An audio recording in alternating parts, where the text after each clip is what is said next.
Calvario. Ese es un tema que nos va a ocupar en esta mañana, la batalla del Calvario. Si pueden buscar ahí en su Biblia, por favor, en el Evangelio de Juan, en el capítulo 19. Evangelio de Juan, el capítulo 19, y vamos a leer los versículos 1 a 3, y después vamos a leer los versículos 14 a 19. Entonces Juan, el capítulo 19, dice la palabra de Dios: así que entonces tomó Pilato a Jesús y le azotó. Y los soldados entretejieron una corona de espina y la pusieron sobre su cabeza y le vistieron con un manto de púrpura. Y le decían: salve, rey de los judíos, y le daban de bofetadas. Versículo 14, dice: y era la víspera de la Pascua, y como la hora sexta. Y entonces dijo a los judíos: he aquí vuestro rey. Pero ellos gritaron: fuera, fuera, crucifícale. Y Pilato les dijo: ¿a vuestro rey he de crucificar? Respondieron los principales sacerdotes: no tenemos más rey que César. Así que entonces lo entregó a ellos para que fuese crucificado. Y tomaron pues a Jesús y le llevaron, y él cargando su cruz salió al lugar llamado de la Calavera, y en hebreo Gólgota, y allí le crucificaron, y con él a otros dos, uno a cada lado, y Jesús en medio. Y escribió también Pilato un título que puso sobre la cruz, el cual decía: Jesús Nazareno, rey de los judíos. La Biblia dice aquí en el verso 17, hermano, que el lugar donde le crucificaron era llamado de la Calavera, y en hebreo Gólgota. Esa palabra Gólgota significa el lugar de la calavera. Cuando usted mira hoy ese lugar, usted va a ver allí en la roca toda la figura de una calavera. Y ese es el distintivo de ese sitio.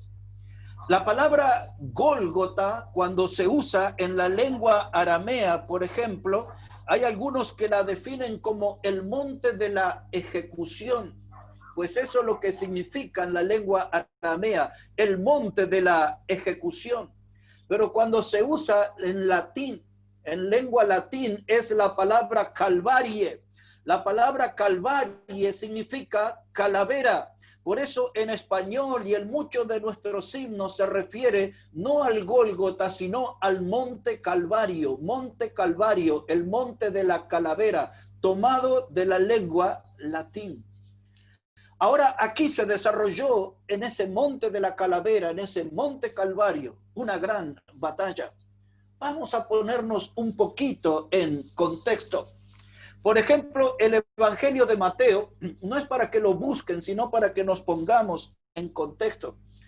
El Evangelio de Mateo, el capítulo 26, versos 26 a 29, el Señor está celebrando la Pascua con sus discípulos. Y allí Él está instituyendo lo que nosotros le llamamos la Santa Cena o la Cena del Señor. Allí es donde Él habla de aquellos símbolos, de que su cuerpo iba a representar el pan y que la copa iba a representar su sangre. Luego ahí Mateo, en ese mismo capítulo 26 y el versículo 30, dice que en esa Pascua, después de haber cantado el himno, salieron al monte. Es decir, que cantaron un himno, era un himno que se conoce como Salmos Jalel. Eso está en el Salmo 118 y era todo un ritual que aún conservan los judíos. Y eso era lo que se cantaba para la Pascua, el Salmo 118, conocido como Jalel. Y luego que cantaron, ese era un salmo de alegría, era un salmo de gozo, y salieron rumbo al monte. Allí ellos se establecen en el lugar que nosotros conocemos como el huerto de Getsemaní. En ese lugar, el huerto de Getsemaní, el Evangelio de Lucas, el capítulo 22 y versos 39 a 44, nos cuenta cómo Jesús tomó distancia, como de un tiro de piedra de los apóstoles, y puesto de rodillas, oró. También Lucas nos cuenta que su oración era tan intensa que era su sudor como grandes gotas de sangre. Ya hemos hablado de eso alguna vez y de ese fenómeno médico que es llamado hematidrosis, cuando una persona bajo un estado de presión o de extrema tensión puede sudar gotas de sangre. Allí en esa oración Jesús estaba pidiéndole al cielo por misericordia para nuestra vida de pecadores, para que podamos ser salvos. Y eso es algo realmente emocionante, saber que ustedes y yo estábamos en la lista del Señor Jesucristo, en la lista de oración allí en el huerto de Getsemaní. Él pedía al cielo por clemencia, por misericordia sobre nuestras vidas de viles pecadores que somos. Y luego dice la palabra en el Evangelio de Mateo 27, versos 32 a 33, después que le abofetaron, que le coronaron de espina, que le escupieron en su rostro, dice que cargaron sobre él una cruz y allí se cruzaron con un hombre que se llamaba Simón de Cirene, y este fue el que llevó la cruz hasta el monte de la Calavera, el monte Calvario, y allí se iba a desarrollar la batalla. Ese es el contexto de nuestro mensaje. Y ahora entramos al primer punto, allí en el monte de la Calavera, en el Gólgota o en el monte Calvario, como usted prefiera, es el mismo lugar. Y nuestro primer punto habla de la batalla en la cruz. ¿Qué era esa batalla que se estaba librando en esa cruz? Alguien que nos cuenta sobre esto es el apóstol Pablo en Colosenses, el capítulo 2. Si ustedes pueden acompañarme allí, por favor, Colosenses, el capítulo 2 y versículo 13. Y ahí tenemos información sobre esa batalla en la cruz. Colosenses, el capítulo 2 y versículo 13. Dice la palabra de Dios de la siguiente manera: y a vosotros, estando muertos en pecados y en la incircuncisión de vuestra carne, os dio vida juntamente con él, perdonándoos todos los pecados, anulando el acta de los decretos que había contra nosotros, que nos era contraria, quitándola del medio y clavándola en la cruz. Y despojando a los principados y a las potestades, los exhibió públicamente, triunfando sobre ellos en la cruz. Aquí lo primero que nos informa Pablo es que todos nuestros pecados pueden ser perdonados. Pablo nos habla que nosotros estábamos muertos en pecado. En los Efesios él agrega la palabra muertos en delitos y pecado, porque somos transgresores de la ley de Dios. Y eso es lo que nos califica a nosotros como pecadores.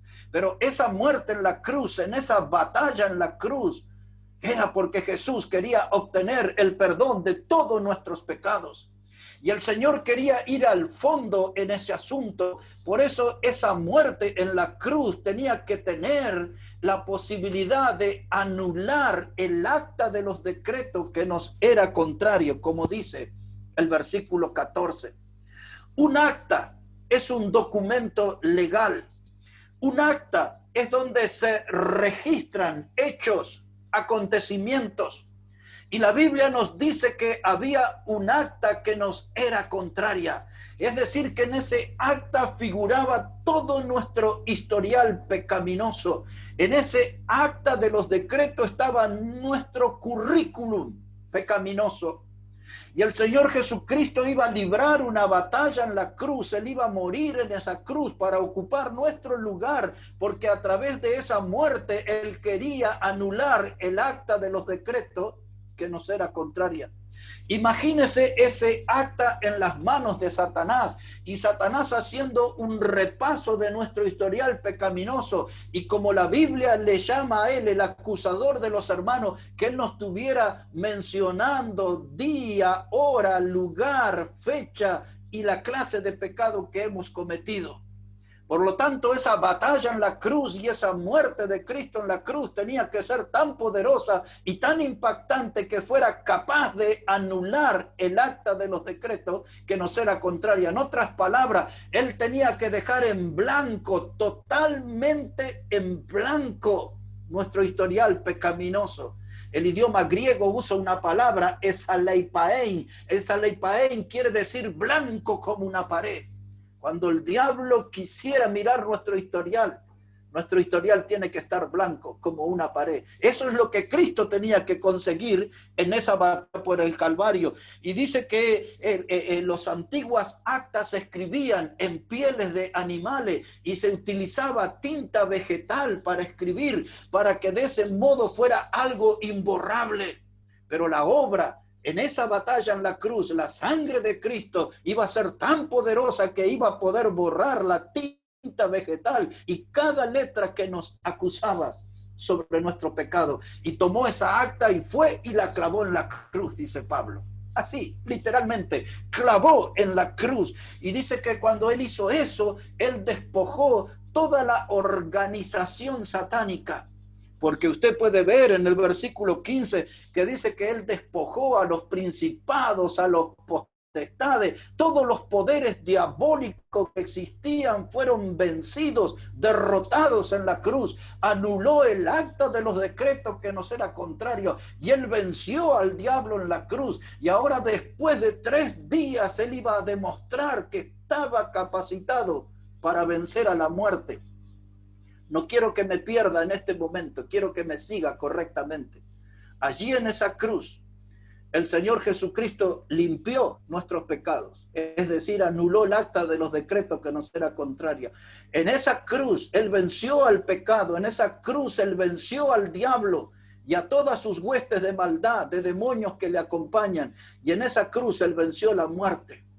Esas 3 cosas tenemos que grabarlas en nuestra memoria, porque ese es el alcance de la batalla del Calvario. Venció Cristo al pecado, venció Cristo al diablo, venció Cristo a la muerte en esa cruz. Y ahora, ¿cómo Él llegó a ese lugar? Porque los fariseos que eran un partido político y también religioso, los fariseos que eran la clase dominante, aquellos que estaban mejor en la vida económica, ellos tenían como religión la hipocresía. Y se juntaron con los sacerdotes, que eran gente que estaba vacía espiritualmente en sus almas. Los sacerdotes que representaban una religión de vanidad y de vacío espiritual, hicieron ahí la alianza, el hambre y las ganas de comer. Fariseos y sacerdotes se combinaron y buscaron complicidad en el poder romano para llevar a Cristo a la cruz. Ellos estaban formando la estafa de la crema religiosa de aquellos días. Y ahí en la mente de los sacerdotes y de los fariseos se alimentaba cada día el deseo de cometer el crimen y de verlo a Cristo muerto y de la manera más humillante.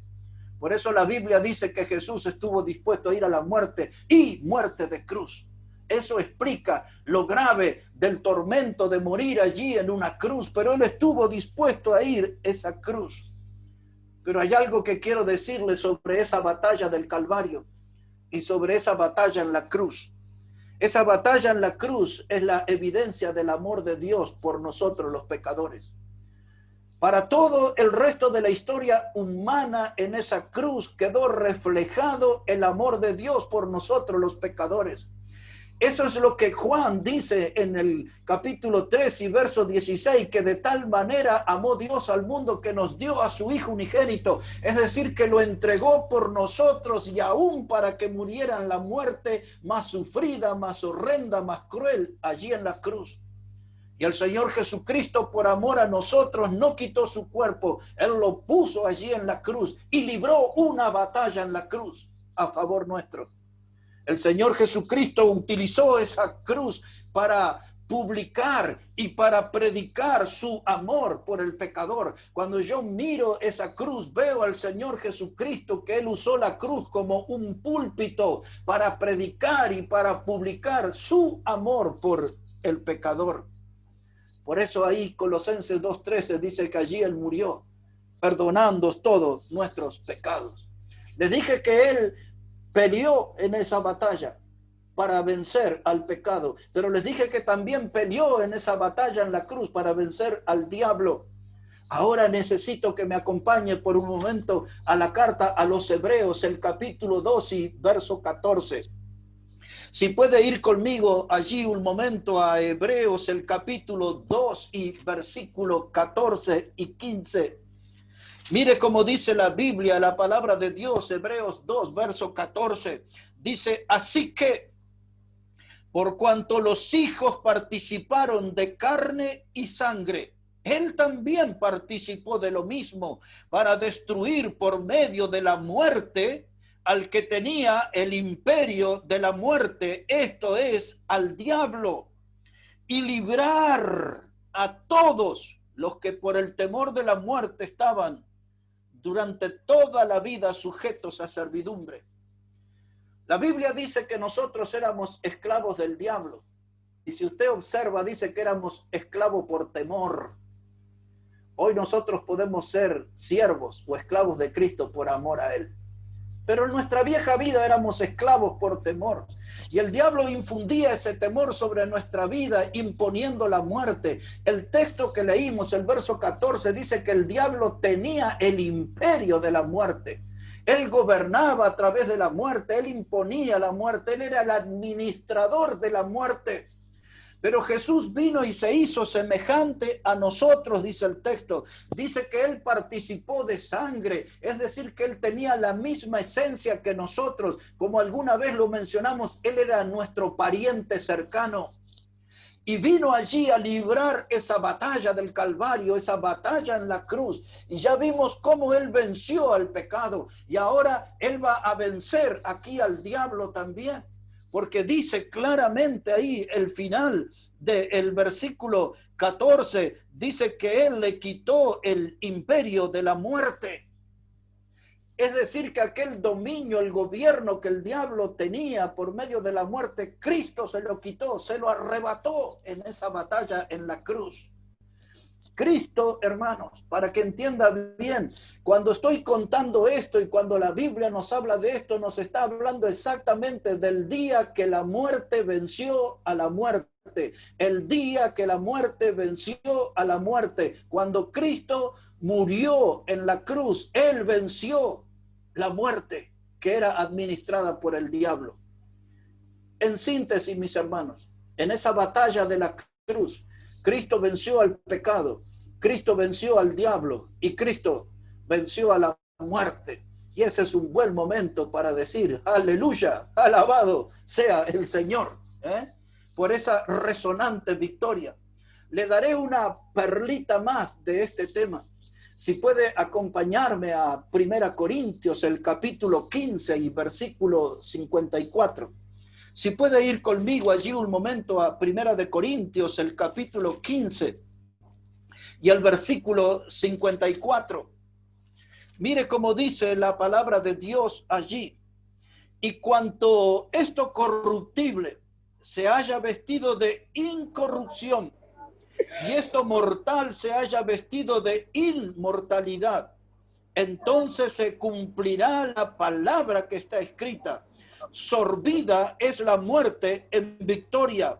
¿Dónde está, oh muerte, tu aguijón? ¿Dónde está, oh sepulcro, tu victoria? Miren lo que cuenta la Biblia que sucedió en esa batalla de la cruz. Lo primero que nos dice el verso 54, dice que sorbida es la muerte en victoria. Quiere decir que Jesús se tragó la muerte, para hacerlo en una manera literal. Se tragó la muerte, la derrotó, la devoró a la muerte. Pablo usa esa palabra, sorbida es la muerte. Y después dice Pablo ahora a modo de exclamación, ¿dónde está, oh muerte, tu aguijón? Porque la muerte se manifestaba a través del pecado, porque la paga del pecado es muerte. Por cuanto todos pecaron, estamos destituidos de la gloria de Dios o de la presencia de Dios, porque el pecado entró al mundo por un hombre y luego la muerte pasó a todos los hombres por cuanto todos pecaron. Romanos 5:12. Y ahora Pablo dice que en esa batalla en la cruz apareció esa pregunta, ¿dónde está, oh muerte, tu aguijón? ¿Dónde está tu veneno? ¿Dónde está tu ponzoña que guardas en el aguijón? Porque el veneno mortal del pecado Hoy no nos afecta a nosotros los hijos de Dios, porque allí en esa batalla de la cruz, Cristo venció el pecado, Cristo venció al diablo y Cristo venció a la muerte. Y usted puede gritar a viva voz, ¿dónde está, oh muerte, tu aguijón? Y agrega algo más Jesús allí, ¿dónde está, sepulcro, tu victoria? Porque quizás si Cristo no viene y quizás la sombra de la muerte nos toca, nos alcanza y nos van a tirar en un cementerio, en una fosa, en un nicho, no sé. Pero cuando suene la trompeta y los muertos en Cristo resuciten primero, ahí nosotros le vamos a decir, ¿dónde está, oh muerte, tu victoria? Tremendo el logro de Cristo en esa batalla en la cruz. Venció al pecado, venció al diablo y venció a la muerte. Teniendo eso en mente, quiero llevarles al segundo punto en esta mañana. Si el tiempo me da, quiero tocar 4 puntos con ustedes en esta mañana. El segundo punto es la batalla con la cruz del diablo. Ustedes saben que el diablo es un gran imitador. El diablo está acostumbrado a usar disfraces. Así le escribió Pablo a los Corintios. Dice que el diablo se disfraza como ángel de luz y él utiliza toda clase de disfraces y él es un imitador. Y entonces ahora nosotros en segundo lugar vamos a hablar sobre la batalla con la cruz del diablo, porque el diablo tiene sus propias cruces. Antes vamos a pasar por Gálatas capítulo 6, verso 14. Allí vamos, hermanos. Gálatas capítulo 6 y el versículo 14. Mire cómo dice la Biblia, la palabra de Dios. Gálatas 6 y el versículo 14. Para nosotros este texto huele a himno, a uno de los himnos más maravillosos. Gálatas 6, verso 14, dice la palabra, pero lejos esté de mí gloriarme, sino en la cruz de nuestro Señor Jesucristo, por quien el mundo me es crucificado a mí y yo al mundo. Lejos esté gloriarme, sino en la cruz de Jesucristo. Cuando pasamos por este texto es inevitable no poder recordar aquel himno maravilloso. En el monte Calvario estaba una cruz, emblema de afrenta y dolor, y yo amo esa cruz donde murió mi Jesús por salvar al más vil pecador. Gloriaréme solo en la cruz y en sus triunfos mi gozo será, y algún día en vez de una cruz mi corona Jesús me dará. Gracias a Dios por ese cántico y este texto. Dice Pablo, lejos esté de mí gloriarme, sino en la cruz de nuestro Señor. Pero cuando la Biblia habla de la cruz, necesito, mis hermanos, que agarren esta idea, por favor. Cuando la Biblia habla de la cruz, se refiere al sufrimiento de Cristo en el Calvario. Otra vez, agarre esa idea, por favor. Cuando la Biblia habla de la cruz, se refiere al sufrimiento de Cristo en el Calvario. El cristiano no pone o no debería poner la fe en la cruz, sino en Cristo que murió en ella. Esto necesito repetir, hermano.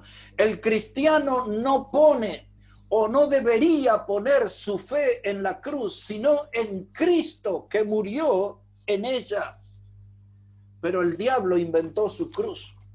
Y el diablo ha llamado la atención de los religiosos y a veces los ha hecho caer algunos cristianos en la trampa. Y el cristiano confía en una cruz y no confía en el que murió en la cruz. ¿Entienden la diferencia? Entonces el diablo ha impuesto en el mundo una cruz como un colgante, una cruz como un adorno o como un amuleto. Y mucha gente en esta vida reverencia la cruz como un objeto. Mucha gente en esta vida adora a la cruz y hasta lo tienen como un ídolo al cual le hablan y le piden milagros y buena suerte. Y a veces esa cruz, hermano, ha entrado aún en las iglesias y la gente le rinde culto a la cruz y no a aquel que murió en la cruz. Él es importante, no es la cruz. Lo importante es quién murió en la cruz. Y otra vez lo repito, cuando la Biblia habla de la cruz, no habla de ese instrumento de madera. Cuando la Biblia habla de la cruz, habla del sufrimiento de Cristo en ese lugar. Con los años apareció la religión católica romana y ellos lograron imponer a la cruz como si fuera un símbolo del cristianismo. Y yo quiero decirle en esta mañana que la cruz no es un símbolo del cristianismo. A algunos de ustedes quizás le va a sorprender esto, pero tenemos doctrina suficiente y tenemos elementos suficientes en la historia para demostrar que la cruz no es el símbolo del cristianismo. Para otro día se lo voy a explicar en profundidad. El bautismo es el símbolo del cristianismo, pero eso es parte de otra materia. Cuando la religión católica apareció en la escena, impuso la cruz. Y así fue que aparecieron cruces en las catedrales, en las cúpulas de esos edificios. La religión católica en la historia fue la que impuso la cruz en los hospitales, en los colegios, en los cementerios y hasta en los hogares mismos. Ese fue algo que impulsó la religión católica. Tampoco fue un invento de ellos, pero sí les diré durante el mensaje quién inventó esa cruz. La cruz de la religión católica, apostólica y romana. Esa cruz, hermano, allí la cruz es exaltada en esa religión. La cruz en esa religión, mis hermanos, es adorada, es besada. La gente se postra delante de esa cruz. Esa cruz también en esa religión la usan como un símbolo de bautismo para bebé. Mojan agua en el dedo pulgar y le hacen una señal de la cruz en la frente a un bebé para adherirlo y hacerlo parte de esa religión.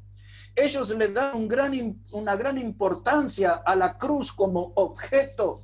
La cruz para esa religión, hermanos, es como el sello que la distingue. El signo que ellos hacen cuando entran a sus edificios, que se hacen la señal de la cruz, eso que ellos le llaman persignarse o persignación, es eso lo que ellos hacen, la señal de la cruz cuando participan de comidas.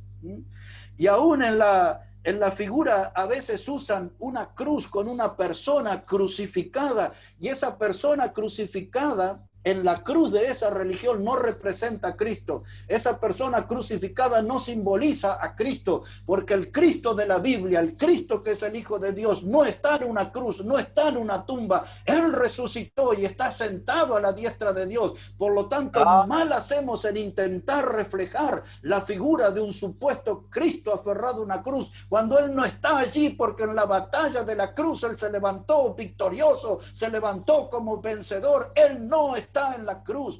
Bien le dijeron los ángeles cuando María Magdalena y las otras mujeres el primer día de la semana fueron al sepulcro. Los ángeles le dijeron: no está aquí. ¿Por qué buscáis entre los muertos al que vive? Así que nosotros no vamos a adorar la imagen de una cruz y una supuesta persona puesta allí diciendo que es Cristo. Yo no voy a buscar entre los muertos al que vive. Mi Cristo vive, el Cristo de la Biblia vive. Ahora, mis hermanos, ¿cómo empezó esa historia de la cruz en esta religión? ¿Y por qué yo digo que esto es una batalla contra la cruz del diablo? Porque el diablo ha desviado la atención. El diablo ha logrado que la gente no mire a Cristo el crucificado y que la gente se enfoque en la cruz. Una referencia histórica para ustedes. Año 312 después de Cristo. Piense un momento, año 312 después de Cristo. Le hablaré de una batalla que en la historia se conoció como la batalla del puente Milvio o del puente Milviano. Los dos nombres va a encontrar. El puente Milvio o el puente Milviano. Exactamente esa batalla se libró el 28 de octubre del año 312 después de Cristo. Allí un hombre llamado Constantino estaba peleando por ser el emperador. Roma tenía algo que se llamaba una tetrarquía.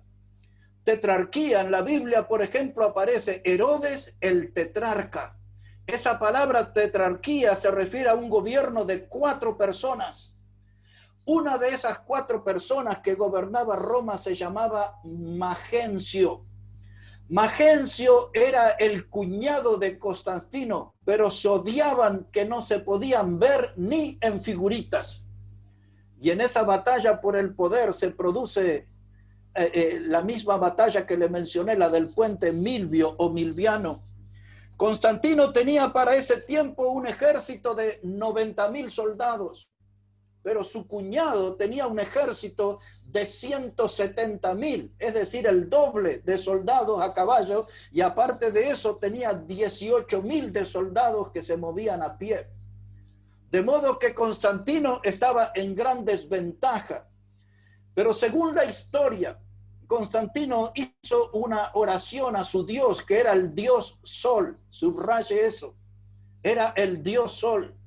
Y mientras él oraba al Dios Sol, se le apareció una imagen de una cruz. Estaba escrito allí en lengua latina, in hoc signo vinces. Eso quería decir, por este signo vencerás. Y entonces Constantino fue al campo de batalla y consiguió allí una gran victoria. Y Constantino se volvió emperador y fundó la ciudad de Constantinopla, que es la que hoy conocemos como la Turquía moderna. Y allí desde ese día Constantino hizo algunos decretos. Uno de ellos fue que los cristianos dejaran de ser perseguidos, y convocó a los cristianos para que se unieran a su religión, a una unión de la iglesia y el Estado. Constantino hizo un decreto que jamás se iba a matar en el Imperio Romano a alguien crucificado, porque ahora la cruz iba a cambiar, iba a dejar de ser un elemento de tortura y de padecimiento para transformarse en un instrumento de adoración. Y es esa cruz la que el diablo trabajó, y es esa cruz la que el diablo impulsó, y fue la religión católica apostólica el canal que el diablo usó para que esa cruz en la historia empezara a ser adorada y venerada. Y entonces aparece una pregunta, pues ¿era Constantino cristiano? Es una pregunta que necesita de una respuesta. Y yo le voy a contar algunos chismes. Yo sé que a ustedes les gustan los chismes, sobre todo cuando son chismes de familia, ¿no? Dígame que sí, yo sé que les gusta. Y les voy a contar algunos chismes sobre Constantino y su familia. Este hombre se casó con una mujer que se llamaba Minervina. Y allí él tuvo un hijo que se llamó Crispus. Crispus fue un gran guerrero, un hombre destacado en el campo de batalla. Pero después de algún tiempo algo sucedió y Constantino, el supuesto gran cristiano, mató a su esposa Minervina. Y entonces ahí apareció un segundo matrimonio. Se casó con una mujer que se llamaba Fausta. Con ella tuvo 3 hijos varones y 3 hijas mujeres. Pero pasado el tiempo, apareció un romance entre Crispus, el hijo del primer matrimonio, y la mujer nueva de Constantino, Fausta. Cuando Constantino, el gran cristiano, supuestamente se enteró de eso, mandó a matar a su hijo Crispus. Yo sé que todos están atentos, ¿no? Les interesan los chismes de familia, ¿verdad? Así que Constantino tenía a su mamá. Su mamá se llamaba Helena. Esta historia está ideal para esos programas de la televisión de chismes del mediodía en la Argentina, ¿no? Mire, la mamá de Constantino se llamaba Helena. Constantino ya había matado a su primera esposa Minervina, había matado a su hijo Crispus, y ahora Helena le susurra al oído y le dice: mira que no fue tu hijo el que la enamoró, fue tu esposa Fausta la que lo sedujo y la que lo conquistó. Cuando Constantino escuchó eso, ¿qué hizo? la mató a Fausta también. Así que mire el cristiano, pero su historial de homicidios no terminó ahí. Uno de los tetrarcas, de los familiares de él, se tenía por nombre, se llamaba Licinius, y él mandó, aunque había prometido perdonarle la vida, lo mandó a matar también a su cuñado. Y luego también él terminó matando a su sobrino que se llamaba Liciano. Su cuñado se llamaba Licinianus y su sobrino Liciano. Todos murieron, todos pasaron por el cuchillo, por órdenes de este supuesto nuevo cristiano llamado Constantino. Constantino mandó hacer una moneda en su tiempo, y de una cara de la moneda tenía la imagen de una cruz, y del otro lado de la moneda tenía la figura de Apolos o Marte. No voy a contar toda la historia de Apolo. Los griegos lo miraban de una manera, los romanos lo miraban de otro, pero Apolo muchas veces era presentado por la figura de un atleta o de un guerrero con arco y flecha. Apolo era para los romanos el dios de la muerte, el dios de las plagas, de las enfermedades y también de la sanidad. O sea que le atribuían todo eso. Pero Apolos también tenía una vida moral bastante enredada, porque entre sus amores había hombres. Uno se llamaba Cipariso y el otro se llamaba Jacinto. Vamos a cerrar esas historias de chisme. Yo sé que estaban entusiasmados con todo eso, pero le estoy contando todo lo que se movía alrededor de la cruz que el diablo impulsó en la historia. Un detalle más de la familia de Constantino era su mamá Helena. Helena se escribía con H. Y esta Helena, cuando tenía 80 años de edad, ella hizo una peregrinación a Jerusalén. Y allí consiguió la ayuda de algunos hombres judíos. Y ella dice que allí encontró la cruz donde Cristo fue crucificado. Y dice que cuando ella consiguió esa cruz, se produjeron muchos milagros. Y ahí cobró mucha fuerza, mucho impulso ese culto a la cruz. La cruz era utilizada en ese tiempo como un talismán, es decir, un objeto que traía buena aventura, buena suerte para la gente, como un objeto que producía milagro, pero también la cruz era promovida como un instrumento para espantar demonios, espíritus malignos y también a los relámpagos. Aquellos que hemos vivido o que conocemos algo acerca del campo, todavía cuando vienen las tormentas salen las mujeres a hacer una cruz, a veces con una guadaña o con algún otro, y tapan los espejos y todo eso. Mire de dónde vienen todas esas costumbres, porque la cruz ahuyenta malos espíritus, demonios y hasta los relámpagos también. Ahora le mostraré con la Biblia por qué la cruz no puede ser algo para adorar. A quien tenemos que adorar es a quien murió en la cruz, a Cristo Jesús, no a la cruz. Y ahora preste atención, porque algunos, no todos, algunos se va a sorprender. La cruz en la Biblia es enseñada como un instrumento de maldición. Escuche eso. A usted que le gusta usar un colgante con una cruz y todos ese tipo de cosas, la cruz en la Biblia era visto como un instrumento de maldición. Le llevaré a un texto del Antiguo y después trataré de mejorar la explicación con otro del Nuevo Testamento. Si puede ir conmigo al libro de Deuteronomio, el capítulo 21, por favor. Deuteronomio, el capítulo 21. Mire cómo dice la palabra de Dios, versos 22 y 23. Deuteronomio, el capítulo 21 y los versículos 22 y 23.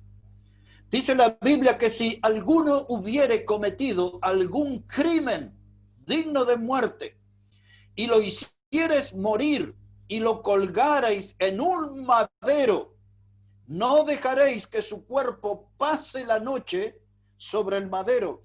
Sin falta lo enterrarás el mismo día, porque maldito por Dios es el colgado. Escuche esto, maldito por Dios es el colgado, y no contaminarás tu tierra que Jehová tu Dios te da por heredar.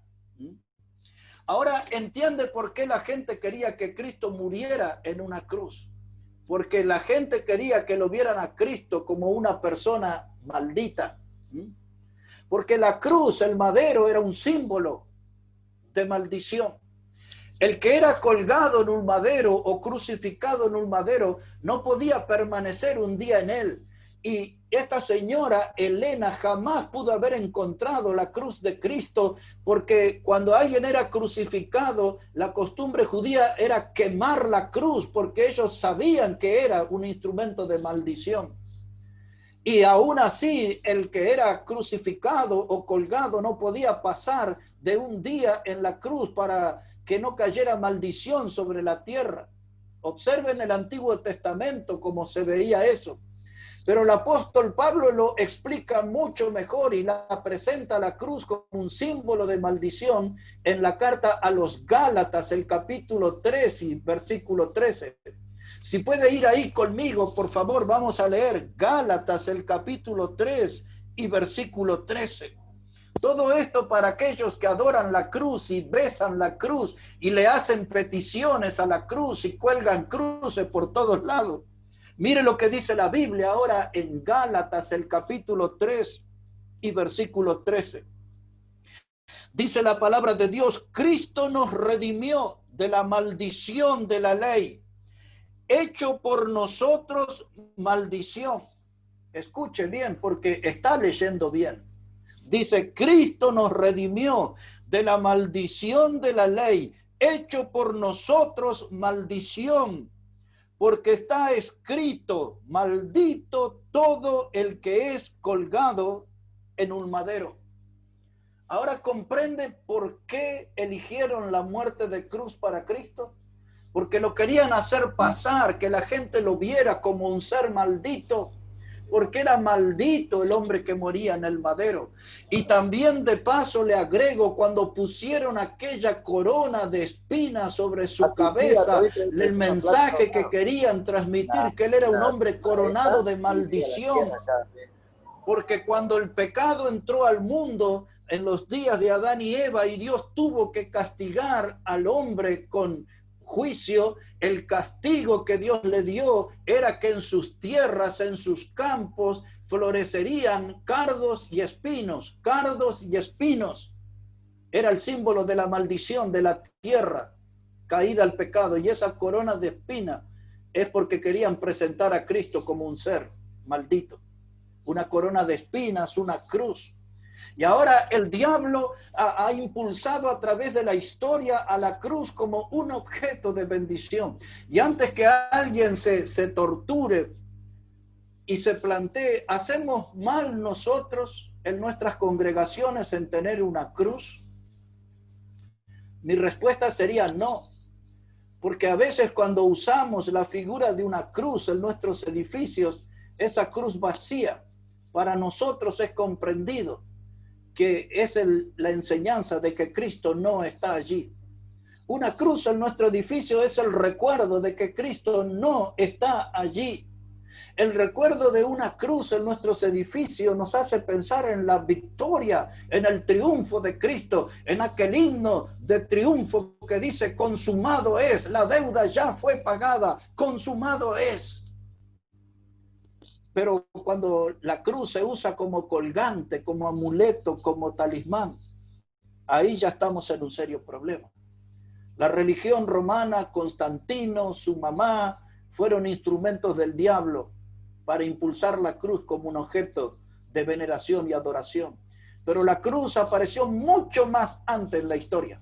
Ahora necesito ir un poquito más rápido por causa del tiempo, pero mucho más antes en la historia apareció. La cruz ya en el libro de Génesis, en el capítulo 10, cuando Nimrod fundó Babilonia, en aquellos días de la Torre de Babel, la cruz ya era un distintivo en aquel tiempo.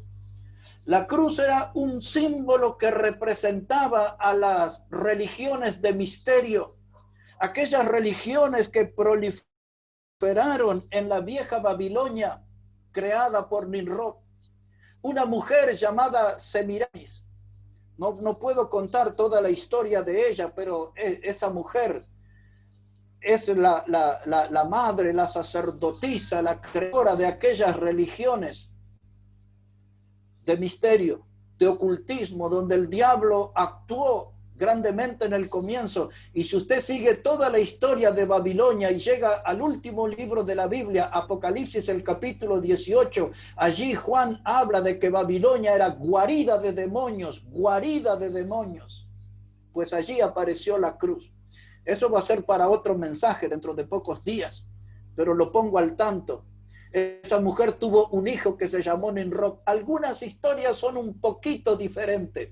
Yo voy a tratar de darle una que me parece la más cierta. Esa mujer tuvo un hijo que se llamó Nimrod. Con Nimrod tuvo relaciones incestuosas, es decir, que hubo sexo entre la madre y el hijo. Un día Nimrod fue muerto y su cuerpo fue esparcido. Pero Semiramis salió a decir que no había muerto, sino que el dios Sol se lo había llevado. Y ella quedó embarazada y tuvo un hijo que se llamó Tamuz.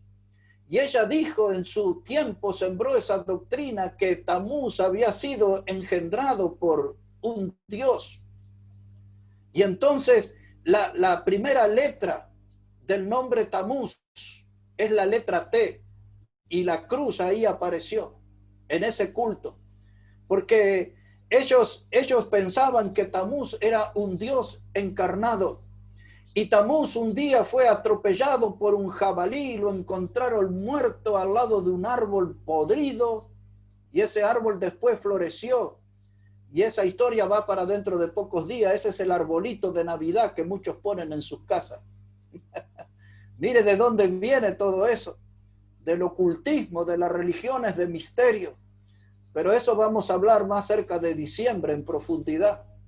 Pero allí ese hombre Tamuz, en el cual en el libro de Ezequiel y de Jeremías Dios prohibió los cultos a Tamuz. Y no tengo el tiempo ahora para decir todos los dioses que se fueron transformando a través de la historia hasta nuestros días. Semiramis, cómo la veían, cómo se llamó entre los egipcios, entre los romanos, entre los africanos, cómo llegaron esos nombres a nuestros días. Todo terminó en la religión católica, en la adoración del culto madre-hijo, ese culto de Semiramis y Nimrod, Semiramis y Tamuz, es lo que hoy se quieren hacer pasar de la adoración de María y Jesús. Eso es tela para cortar en otro momento. Pero necesito aquí que esa letra T del nombre de Tamuz, ahí fue donde proviene la cruz. Fue un símbolo distintivo entre los caldeos, que eran los babilonios, y también los egipcios. Y se despertó todo un culto crucifista que tuvo su explotación o su explosión en China e India, que son grandísimas naciones. Y el hecho de que Cristo murió en una cruz, eso no significa que tenemos que venerar o adorar a la cruz. Imagínelo por un momento. Si Cristo hubiese sido muerto de una puñalada, ¿acaso deberíamos adorar un cuchillo? No tiene nada que ver la cruz como símbolo del cristianismo. Eso viene mucho más atrás. Y solamente a modo de información para cerrar este punto, les digo que existe la cruz de San Andrés. Cuando usted vea por allí el dibujo de una cruz en forma de X, esa es una cruz llamada de San Andrés. La cruz Tau es esa cruz en forma de T que recuerda a Tamuz. Después va a encontrar una cruz encerrada en un círculo. Eso se conoce en el mundo de hoy como la cruz céltica. Luego hay una cruz donde el palo horizontal está justo a la mitad. Esa es conocida como la cruz griega. Y luego hay una cruz que tiene ahí un madero doble. Esa es conocida como la cruz de Malta. Y detrás de todas esas cruces hay un historial oscuro. La batalla de la cruz, Cristo muriendo. En esa cruz venció el pecado, venció la muerte y venció al diablo. Y tenemos que, en segundo lugar, librar una batalla en contra de la cruz que el diablo quiere imponer. Muy rápido porque el tiempo se nos ha ido. Le quiero hablar sobre la batalla contra la cruz humillada. La batalla contra la cruz humillada. Hemos visto la batalla del Calvario, la batalla de la cruz, hemos visto la batalla contra la cruz del diablo, y ahora les voy a hablar unos pocos minutos sobre la batalla de la cruz humillada. En Gálatas, ya que está ahí, capítulo 1, voy a usar ese pasaje. Gálatas, el capítulo 1, versículos 6 a 9. Dice Pablo: estoy maravillado de que tan pronto os hayáis alejado del que os llamó por la gracia de Cristo para seguir un evangelio diferente. Escuche esa expresión, un evangelio diferente. No que haya otro, sino que hay algunos que os perturban y quieren pervertir el evangelio de Cristo. Mas si aún nosotros o un ángel del cielo os anunciare otro evangelio diferente del que os hemos anunciado, sea anatema, es decir, maldito. Esa palabra anatema quiere decir maldito. Y como antes hemos dicho, también ahora lo repito: si alguno os predica diferente evangelio del que habéis recibido, sea anatema o maldito. El diablo, mis hermanos, y sus secuaces están de grandes actividades en nuestro tiempo. El diablo y sus secuaces están de grandes actividades en nuestro tiempo. Ellos están persiguiendo a los verdaderos cristianos para acallar el evangelio. El diablo y sus secuaces andan como chacales al acecho y utilizan métodos violentos y salvajes porque quieren quitar la eficacia del mensaje de la cruz. La cruz no es eficaz. Lo que es eficaz es el mensaje. El mensaje de la cruz refleja que Cristo murió, fue sepultado y resucitó. En otras palabras, ese es el único y verdadero evangelio: Cristo muerto, sepultado y resucitado. Grave es esa doctrina: Cristo muerto, sepultado y resucitado. Ese es el único evangelio. Pablo dice: no hay otro evangelio. Hay algunos que lo han tergiversado, dice Pablo. Hay algunos aquí que han cambiado el evangelio, dice Pablo. Habla acerca de un evangelio que se ha corrompido. Y el diablo hoy está disfrutando en los cultos modernos. Y usted tiene que preguntarse por qué el diablo está de festejo en los cultos modernos. Porque allí se habla de otro evangelio, no se habla del mensaje verdadero de la cruz, del mensaje que transmitió la muerte de Cristo en la cruz. Hoy se predican mensajes, hermano. Los predicadores que usted escucha, la gran mayoría de los predicadores de hoy, sus mensajes son como caricia de sedas. Los predicadores de nuestros días hoy se han vuelto aduladores, gente que ofrece y promete un diluvio de positivismo y de buena onda. Así llaman a la gente. Venga, que aquí hay buena onda. Nosotros los cristianos somos positivos. Los predicadores modernos, hermano, se vanaglorían y dicen que tienen lenguas dulces. Ellos no hablan de azufre y fuego. Ellos no hablan de infierno. Ellos son, hermanos, predicadores de lenguas dulces. Son como poetas lacrimógenos.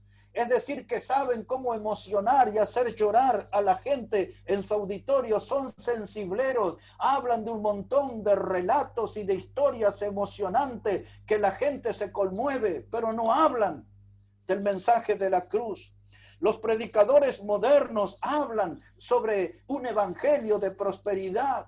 El evangelio de la Biblia es Cristo muerto, sepultado y resucitado, pero ellos hablan de otro evangelio, le llaman el evangelio de la prosperidad. Otros hablan de un evangelio de la sanidad interior. Otros hablan que tienen un evangelio que está lleno de poderes para declarar, decretar, establecer.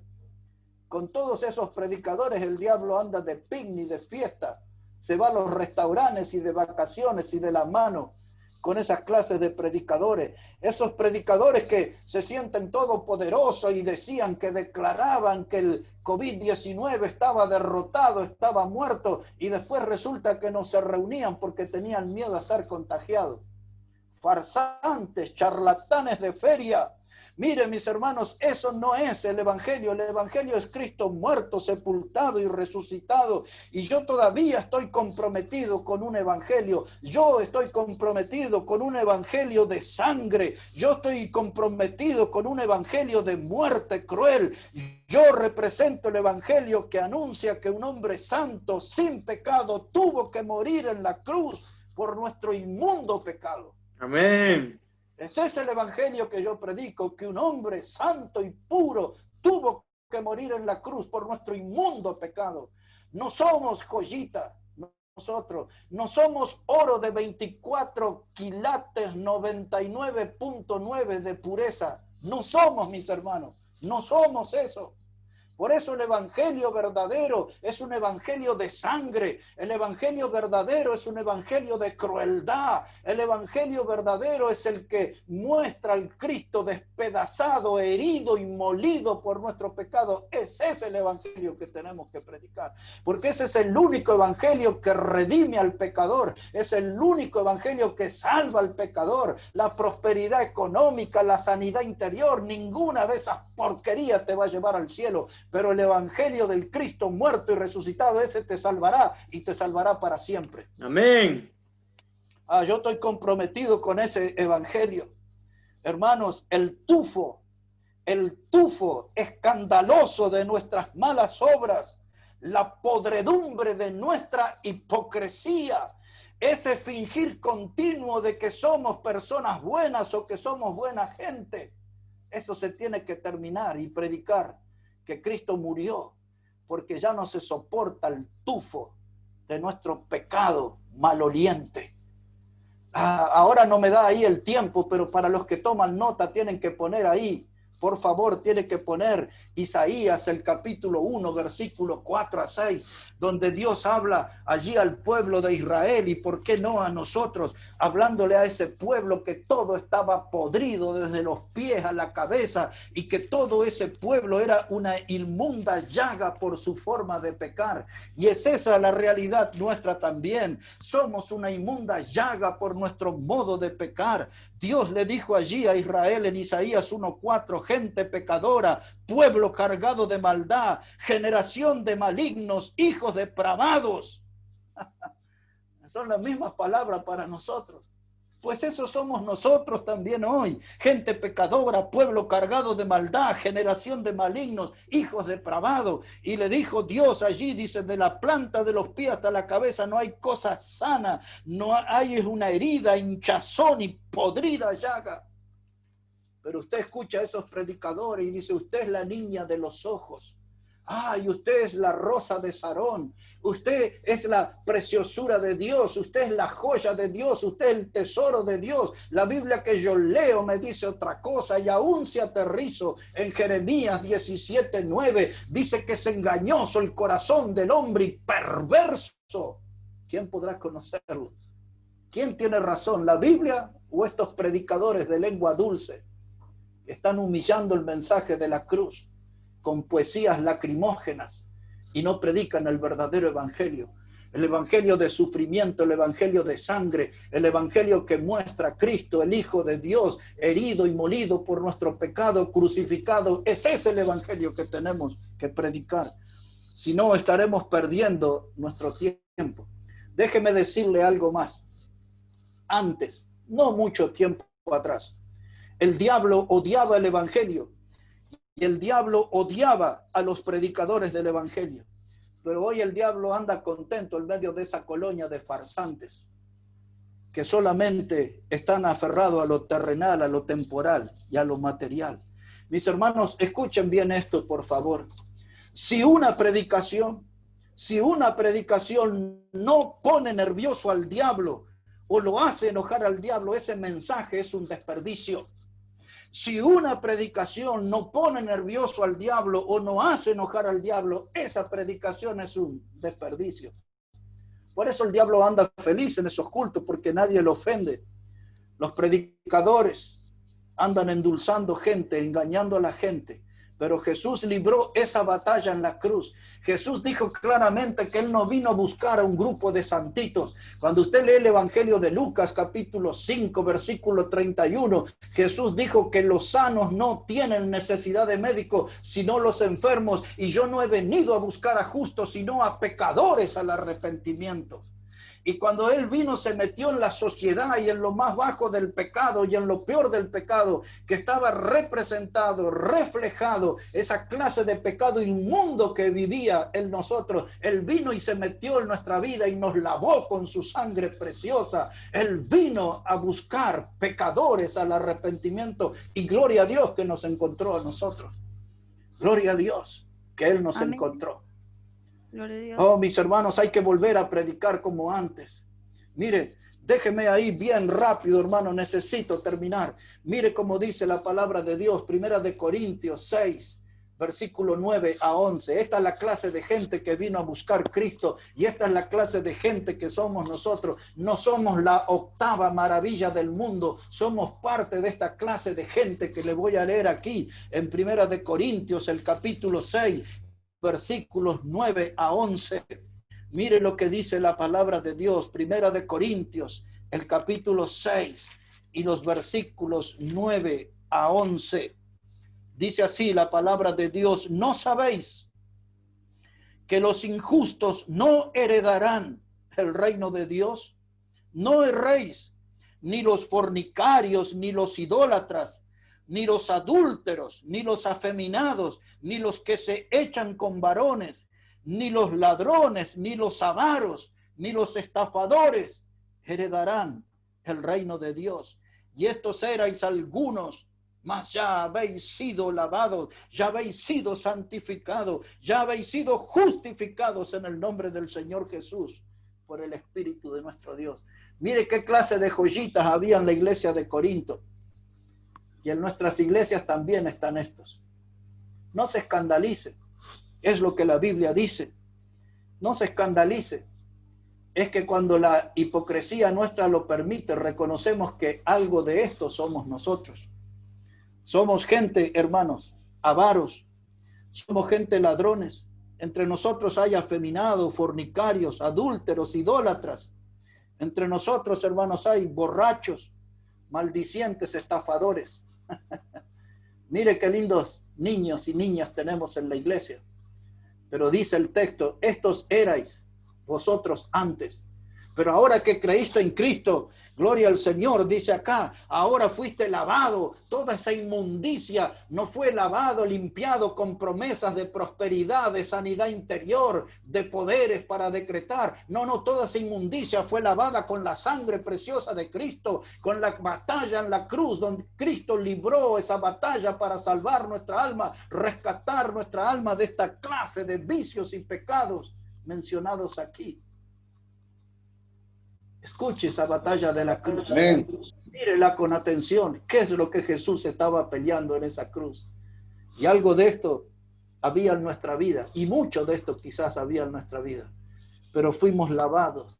Fuimos santificados. Eso quiere decir que Dios nos apartó para Él por medio de Cristo. Y fuimos justificados. Y cómo me gozo en leer Romanos 5 y el versículo 1, que dice: justificados pues por la fe, tenemos paz para con Dios por medio de nuestro Señor Jesucristo. Él lo consiguió poniendo su cuerpo en la cruz. Poniendo su cuerpo en la cruz. Por eso Él salvó a Pablo, un hombre cruel, un perseguidor de la iglesia. Por eso Él salvó a María Magdalena, aquella mujer de la cual tuvo que quitar 7 demonios. Por eso Él salvó al endemoniado gadareno, que tenía como una legión de 2000 demonios viviendo en él.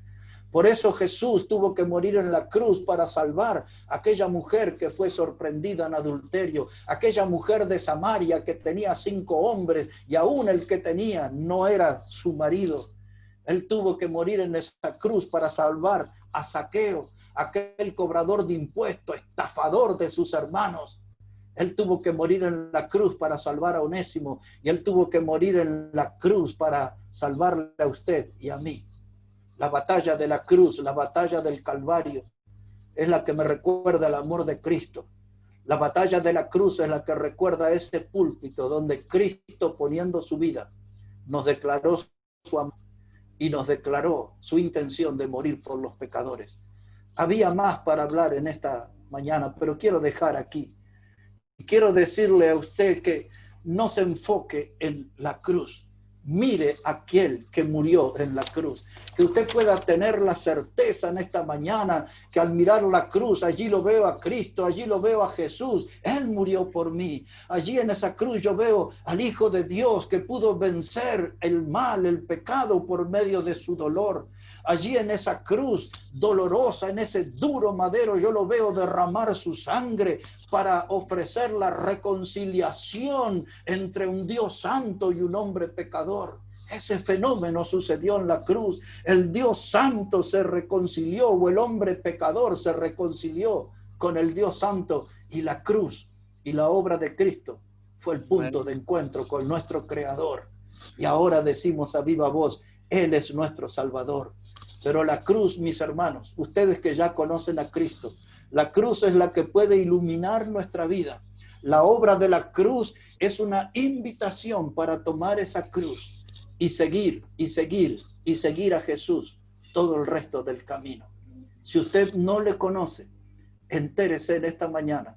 Jesús murió en esa cruz. Él derramó su sangre. Esa sangre tiene el poder para limpiar su pecado. Y esa sangre tiene el poder en esta hora para darle una salvación eterna. El único nombre que usted puede ser salvo es Cristo.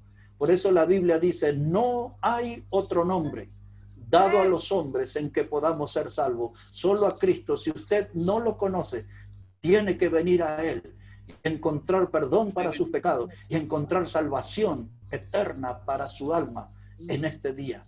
La batalla de la cruz es la que recuerda la victoria de mi Salvador sobre el pecado, sobre la muerte y sobre el diablo mismo.